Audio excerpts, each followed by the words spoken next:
The mass shooting in Odessa, Texas over the weekend has renewed the gun control debate, which took center stage on The View yesterday.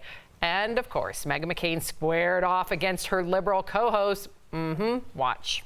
I mean, look, the AR-15 is by far the most popular gun in America, by far. So if you're talking about, again, I was just in the middle of nowhere, Wyoming. You're talking around going and taking people's guns away from them. There's going to be a lot of violence. But they lived without them for many years during the ban. I'm not living without guns. I mean, but not all guns. Simple. What about living without the assault weapons that are killing our children? All right. You know, that's why I love this show, and I'm not just saying that, because I can't stand hearing such extreme issues, whether you're on the left or the right. If nobody's willing to listen, I don't even want to listen to you. I would shut that off. I'm not just saying that because we're better and that's our competition.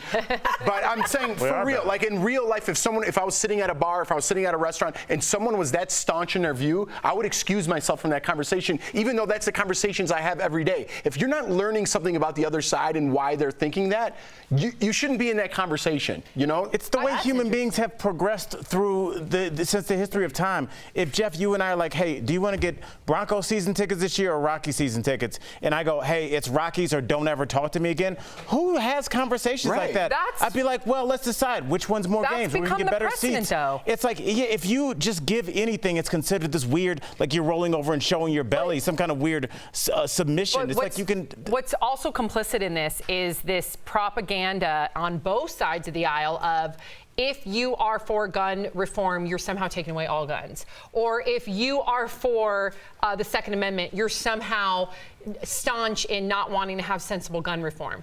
And so we need to make sure, as our jobs being on this platform, that we have nuanced conversations instead of just immediately propagandizing whatever political affiliation you feel loyal to. And that's what I think Jeff, and you're not alone, are sick of, because you're only then preaching to your own choir. No one's listening and no one's minds are going to be changed. And that's what happens on social media, right? You curate what you want to hear. So your whole page is people applauding your point of view. You're never hearing or even accepting another point of view. So when you talk about social media, it's very similar to this, right? It's one side and I get all of the love on that. You just unpacked, if you guys have not seen The Great Hack on Netflix. I saw it. Really? It is alarming. Data control. Data is more valuable than oil. You have no idea, Tori, how. Yes, you talked about how algorithms and all that work. It's way more than that. It's literally, you can manipulate someone's psychology just based on what you feed them and how often you feed it to them. And so there's highly big money in it too. Big money, because the most clicks are the most negative ones. And we have no rights on our data. Completely zero rights on our data. So people get driven to that website, and then they make millions off of that website from hate. And people are thinking that they're having a normal conversation. Like, that's what I don't like. Again, I could talk about this all day, but it's like 2 + 2 is 5, 2 + 2 is 3. That's where we're at in America. When 2 + 2 is 4 and no one's having that conversation. Well, science doesn't matter.